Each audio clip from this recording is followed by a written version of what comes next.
Hi, and welcome back to Math 263, and welcome to week 8 of the semester. This week we're going to do something completely different. We're going to leave the series and sequences and power series and all that stuff behind, and we're going to move forward now, and we're going to talk about chapter 12 on studying curves in the plane.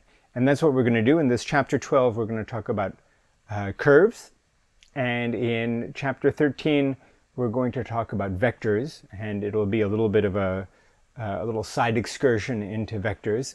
And then in chapter 14, we're going to talk about the calculus of vector-valued functions. So these three chapters, you should think of them as being the second half of our class. And these are the topics that then you're going to build on when you move on to Cal 4. So let me talk about this week first of all.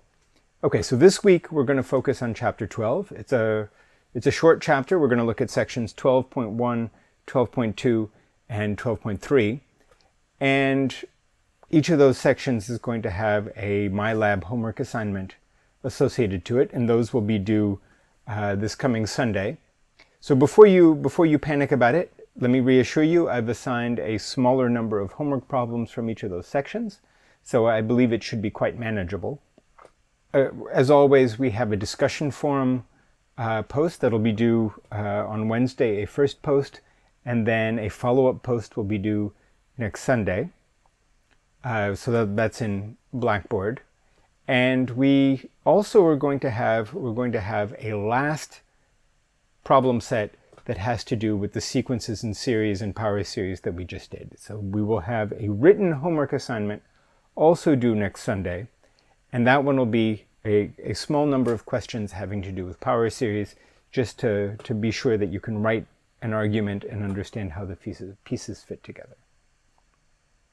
Okay, so the key idea of looking at parametric curves is that not every curve that we want to study is going to be the graph of a function.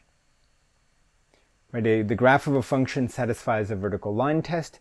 We're going to want to consider things more general than that. And that's the point of what we're developing now. I want you to keep in mind that calculus was developed to study physical problems, right? Newton was interested in physics. He was interested in studying the trajectories of particles that were moving.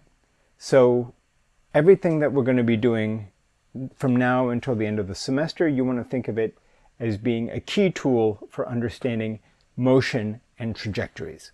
So we will say more about that at the relevant times, but that's sort of the guiding principle behind what we're going to be doing in these next couple weeks.